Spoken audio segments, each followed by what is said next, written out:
A gente vira a página agora aqui no Jornal da Manhã. Nesta última quarta-feira, o presidente Jair Bolsonaro sancionou o projeto que derruba o rol taxativo da ANS e determina que planos de saúde ofereçam tratamentos que não estejam na lista de cobertura obrigatória.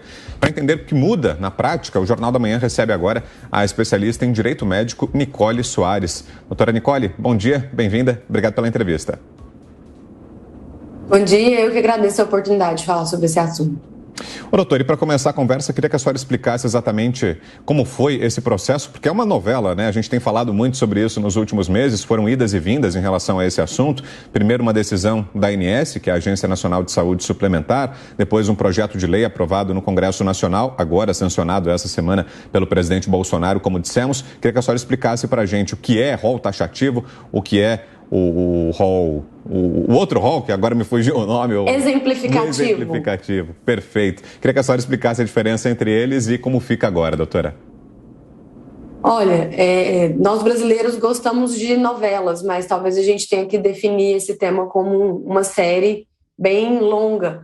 A verdade é que esse tema se precipitou com relação às coberturas em um período próximo, mas essa é uma discussão que existe desde o período em que a gente tem ali a legislação sobre planos de saúde, porque a questão do rol é justamente a lista do quais procedimentos, e quando a gente diz procedimentos, é importante sempre ter a noção de que a gente está falando de medicamentos, procedimentos cirúrgicos, terapias, atendimentos clínicos, laboratoriais e etc., inclusive até exames.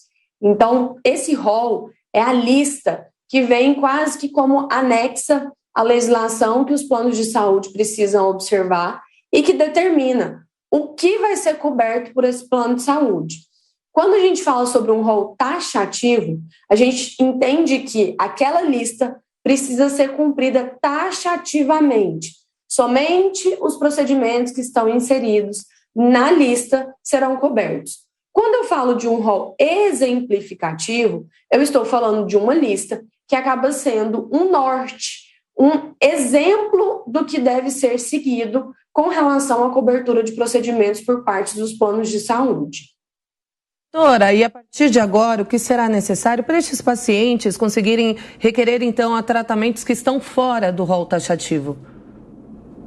A legislação traz 2 requisitos, né, que podem ser alternativos.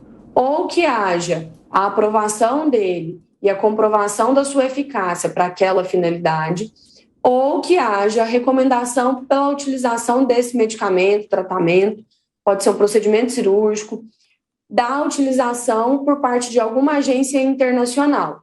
O que não pode ser utilizado de maneira alguma e continua sem qualquer alteração, é a utilização de terapias, medicamentos e etc., que não tenham comprovação, o que a gente chama de experimental.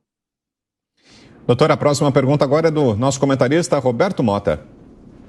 Doutora, eu estou imaginando aqui uma situação em que uma pessoa comum, né, que não tem muita informação, vai no médico, o médico diz, olha, é preciso fazer tal tratamento. Aí essa pessoa procura o local do tratamento e o tratamento diz, o seu plano de saúde não cobre isso, né? E geralmente a pessoa está numa situação complicada, está doente, tem outros problemas para resolver. O que essa pessoa, então, vai ter que fazer para conseguir ter acesso a esse tratamento? Essa é a situação quase que normal do dia a dia do beneficiário de plano de saúde. E essas informações elas acabam existindo, estão disponíveis no site da ANS. A gente sabe também que, apesar dessa disponibilidade da informação, muitas pessoas sequer imaginam que essa informação está ali disponível. O canal para comunicação do beneficiário com a ANS é justamente o que eles chamam de canal do consumidor. A partir do momento em que há negativa de cobertura de um procedimento por um plano de saúde, o beneficiário ele pode, inclusive, fazer uma reclamação para a ANS, tanto por meio desse canal do consumidor no site, quanto por telefone, que há um contato específico para que haja esse tipo de solicitação. É importante lembrar que há dentro do site da ANS campos, né, em que você insere a informação de qual é o tipo de plano de saúde, qual é o seu tipo de cobertura, e a partir dali você consegue fazer uns filtros com relação aos procedimentos que são cobertos ou não pelas operadoras. Essa informação, muitas vezes, acaba sendo dificultada por parte da operadora de saúde, mas está disponível no site da ANS. E, doutora, existe a possibilidade agora de aumentos nos planos de saúde por causa dessa decisão? Ou seja, será que as operadoras vão alegar que com a ampliação do rol, agora a volta ao rol taxativo, será que, aliás, ao rol exemplificativo, será que isso as operadoras podem usar como uma justificativa para um eventual aumento de custos e repassar isso ao consumidor, aos beneficiários dos planos? É importante sempre mencionar o seguinte, que de fato, nós, muitas vezes como beneficiários, enxergamos esse mecanismo da operadora de saúde como algo sempre nocivo, porque acaba sendo um custo muito alto e para muitas pessoas é um custo substancial, compromete a renda familiar, mas que acaba não havendo outra alternativa quando a pessoa precisa de um determinado tratamento, principalmente quando ele é prolongado. Mas sim, essa modificação com relação à ampliação das coberturas, porque a partir do momento que você tem esse mecanismo, que não necessariamente o procedimento está na lista, mas ele pode vir a ser coberto, você traz para dentro da operadora de saúde a possibilidade de que o custo para manutenção daquela carteira de vidas, de fato, supere a expectativa, a previsão que ela havia no momento da realização dos contratos.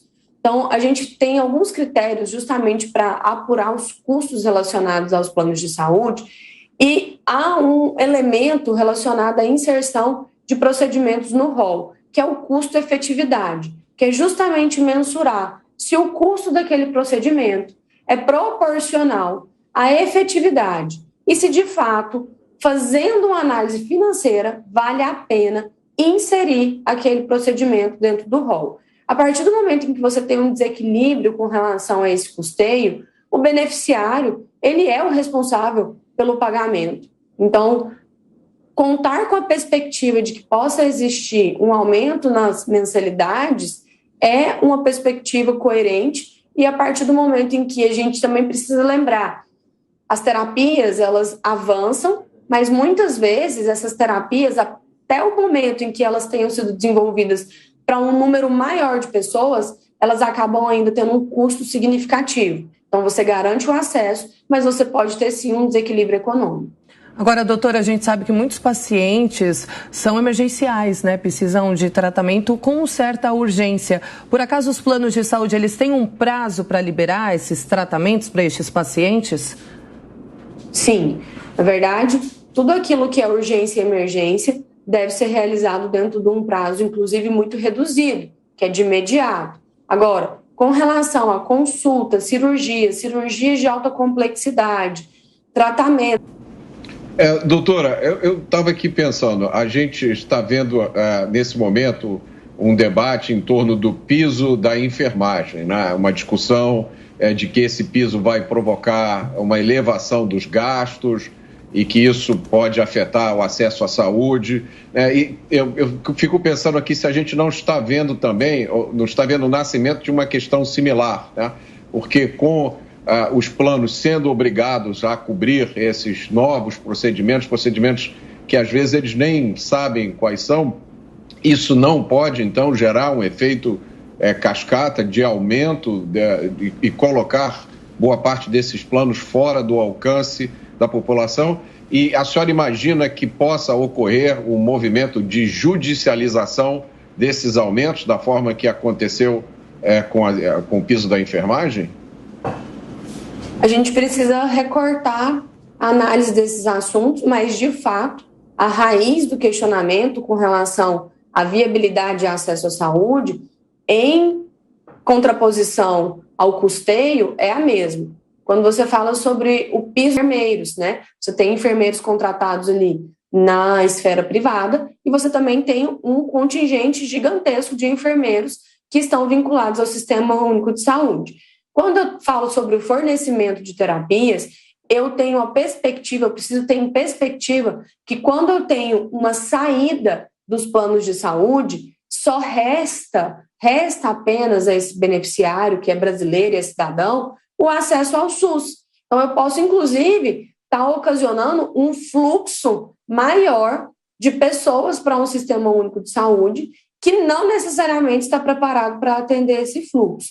É preciso também lembrar que na nossa mente, muitas vezes, vem sempre a imagem das operadoras de saúde como grandes empresas, grandes conglomerados, grandes grupos, mas existem pequenas operadoras de saúde, principalmente em localidades mais afastadas dos grandes centros, que acabam sendo responsáveis pelo fornecimento de serviços de saúde para uma população mais restrita, mas que cumpre muito bem o seu papel e acaba retirando pressão do SUS nessas localidades. Essas pequenas operadoras, com essa sistemática de um rol exemplificativo, podem, inclusive, ter sua total viabilidade comprometida. Então, é um movimento, sim, que a gente vai assistir, talvez judicialização, mas não só com relação à discussão sobre aumentos, mas até mesmo dos beneficiários que se verem sem o serviço que deveria ser prestado pelo seu plano de saúde por conta da viabilidade econômica. E, a partir desse momento, ele pode judicializar dizendo, olha, eu contratei, eu quero a entrega desse serviço. A operadora de saúde vai falar, eu também gostaria de entregar, mas nos moldes em que a legislação prevê, eu não consigo. Então, é sempre a discussão sobre a viabilidade econômica e a possibilidade da execução desse serviço diante dos critérios que foram estabelecidos. Muito bem, ouvimos aqui no Jornal da Manhã a doutora Nicole Soares, advogada, especialista em direito médico. Mais uma vez, doutora, obrigado pela presença aqui nessa manhã de sábado. Bom final de semana. Eu que agradeço, bom final de semana a todos.